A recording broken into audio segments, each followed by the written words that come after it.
This happened to me in my junior year of high school. One evening my mother and stepfather had gone out to some event. Maybe it was an extended dinner or a concert. It's hard to remember. I had stayed at home to work on a paper that was due the next day. I was one of those kids who procrastinated until the last minute. I spent the whole night working at the desk in my room. To give you a picture of the room, my desk faces a wall and sits next to a small window. It's on the same wall. From where I sit, my back faces my doorway. While I was working, I was wearing these great headphones. I'd gotten them for my birthday. Those are the kind that are noise cancelling. My parents left the house at around 6 p.m. The whole time they were gone, I sat at my desk, blasting music through my headphones and writing my essay. Occasionally I'd take breaks, watch the rain and lightning outside my window. We lived in Houston at the time, and there was a big storm that night. I never left my desk. My parents returned at around 11 o'clock. At some point later in the evening, I had removed my headphones, so when my parents came home, coincidentally just a few minutes after I had taken off my headphones, I clearly heard the garage door open. My parents opened the door to the house. Seconds after I hear them enter, I hear my mother shout my name. "Adrian!" she screams. "What on earth happened here?" Confused, I get out of my chair. I start walking through the house to them. There's only a small hallway that separates my room from the living room. Due to my rush to figure out why my mother was yelling, I paid little attention to the hall and the house. For a few moments I got to my parents. My mum looks livid. She's pointing at the carpet floor yelling, "Was this you? Did you have friends over?" I look down. The carpet is ruined. It's covered in muddy footprints. I frantically explain to her that I have no idea how they got there, that I spent the whole night at my desk working on my paper. I watch as her face goes from anger to confusion to fear. We realize that someone else must have entered the house. Quickly we scan the footprints, trying to make sense of the situation. It only takes us a few moments to figure out where they start. Our back door, which we usually left unlocked. Then we noticed something else. The footprints started at the back door, but there were no footprints exiting the back door. We hear something pounding through our house. We hear the front door get torn open, then slam shut with a sharp wham. We all run into the garage and lock the door. My mum starts shouting at the police through the phone, "Please come quickly, someone's broken into our house." After what seems like hours, the police arrive. Officer stays with us in the garage as his partner goes through the house room by room. His partner tells us that it's safe to go back in, and that there's no one in the house. She then asks us a question. She asks us whose room is down in the hall, to the left. My parents look at me. I tell the officer it's mine. She asks her to follow her down the hall. As we go, it's easy to see that the footprints weave through my house, from the back door. They go through the living room, through the small hallway, into my parents' room, which is in the hall to the right. They then turn towards my room. They stop in the doorway. The officer points at my door, which I had left open the whole night. On it, in black Sharpie, was written the following: 8:47, I see you. 8:53, you forgot to lock the back door. 8:59, you seem focused. 9:24, turn around. 9:47, look at me. 10:15, look at me. 10:37, look at me. 10:49, look at me. For nearly 2 hours, someone stood in my doorway watching me. To this day I shudder to think about what would happen if I ever turned around and looked at them.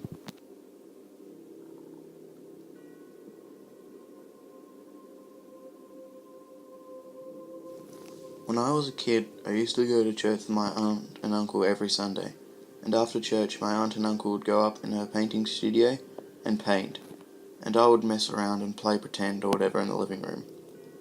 One weekend in November when I was 9, my uncle went out of town to go hunting, so my aunt and I went to church alone. There was a knock on the door, but my aunt, who was 3 floors up, didn't hear it. I decided to open the door since I knew almost everyone in the neighbourhood anyways. She lived in a really nice private wooded community but the houses are pretty far apart, 'cause they're so big. I saw her neighbour Ed at the door, he was holding his neck. I opened the door. I said hello. He just stood there holding his neck. That's when I noticed all the blood running down the front of him. He told me to call for help because his son Ed Jr. had shot him in the face. My aunt and I frantically got towels and held them up to Ed's neck because of the bullet travelled from the side of his face into his neck. He was losing a lot of blood. I was absolutely covered in it. My aunt told me to go upstairs and get more towels from the closet. I ran upstairs really fast and grabbed as many as I could. When I was walking back down, I looked out the window and I saw a man standing at the end of the driveway. He was staring at the house, saw me, and then darted away into the woods. Paramedics came. Ed survived, but his son was on the loose for a couple of days. Apparently he was a schizophrenic who was off his meds and thought his dad was spying on him for the CIA. When they caught Ed Jr., they asked him what had happened. He told them he shot Ed, followed him to my aunt's house, and planned to go after him inside and kill my aunt and my uncle. But then he saw me in the window and thought that a child didn't deserve to die.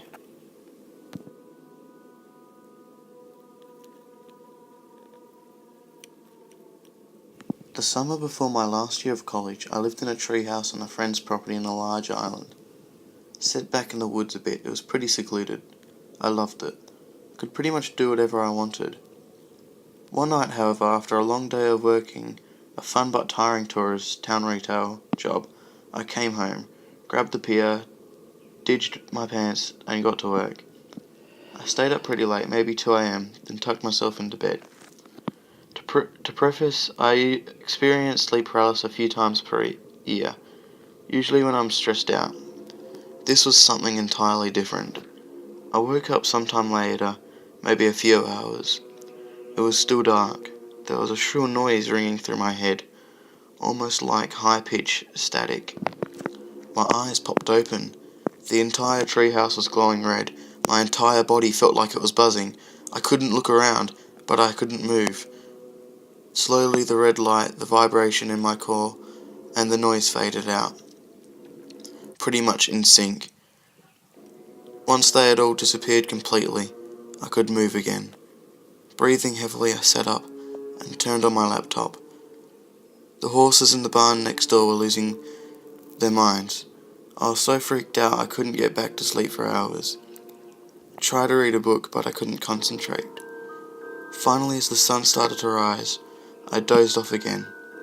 When I woke up, I went into the property owner's house. I made some oatmeal.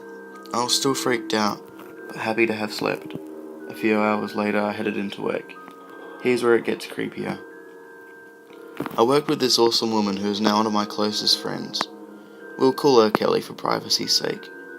As soon as I walked in, she noticed how tired I was. Throughout the evening, I was kind of floating with my mind elsewhere.